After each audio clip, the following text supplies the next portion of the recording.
আজকের আলোচনার মূল বিষয়বস্তু হলো ৩৬শে জুলাই।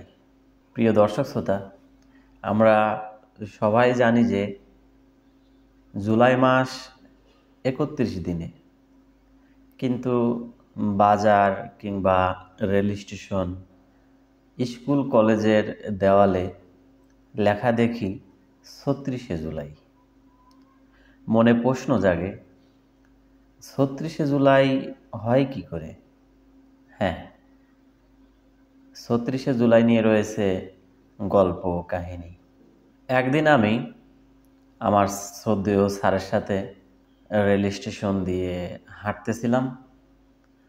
তখন স্যার আমাকে জিজ্ঞাসা করে, আচ্ছা নাহিদ সাহেব, বলেন তো ৩৬শে জুলাই মানে কি?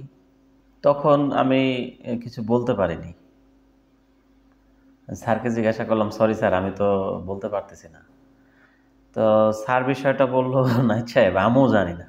তো তখন থেকে এই বিষয়টা নিয়ে ভাবতে লাগলাম। ভাবলাম আমি নিজে জানবো এবং আমার প্রিয় দর্শক শ্রোতাদেরও জানিয়ে দিব। হ্যাঁ, প্রিয় দর্শক শ্রোতা আমার, আজকে এই বিষয়টাই আপনাদের আমি পরিষ্কার করব ইনশাআল্লাহ। বৈষম্য বিরোধী ছাত্র আন্দোলনের পক্ষ থেকে এই শব্দটি আসে। তারা মূলত একতরফা শাসন ব্যবস্থা, স্বৈরাচার শাসন ব্যবস্থার পতন নিয়ে মাঠে নেমেছিল। স্বৈরাচার শাসন ব্যবস্থার পতন নিয়ে আন্দোলন করে যাচ্ছিল। জুলাই মাসে ছাত্র জনতার উপর নির্মমভাবে অত্যাচার চালানো হয়। আন্দোলনকারীরা তখন একটা মন স্থির করে যে যতদিন পর্যন্ত আমাদের বিজয় না আসবে, অর্থাৎ অত্যাচারিত সরকারের পতন না হবে, ততদিন পর্যন্ত জুলাই মাস শেষ হবে না। পরবর্তীতে আপনারা জানেন ৫ই আগস্ট প্রধানমন্ত্রী শেখ হাসিনা পার্শ্ববর্তী দেশ ভারতে যায়। জুলাই মাসের ৩১ দিন আর আগস্ট মাসের ৫ দিন, এই হলো ৩৬ দিন, অর্থাৎ ৩৬শে জুলাই। আশা করি বিষয়টি বুঝতে পারছেন।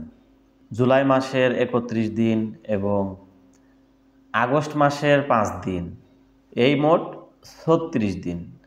আর আমরা বিভিন্ন স্কুল কলেজের দেওয়ালে কিংবা বাস স্ট্যান্ড অথবা রেল স্টেশনে যে ৩৬শে জুলাই লেখা দেখি, এই লেখাটার বিশ্লেষণটা হচ্ছে এরকম।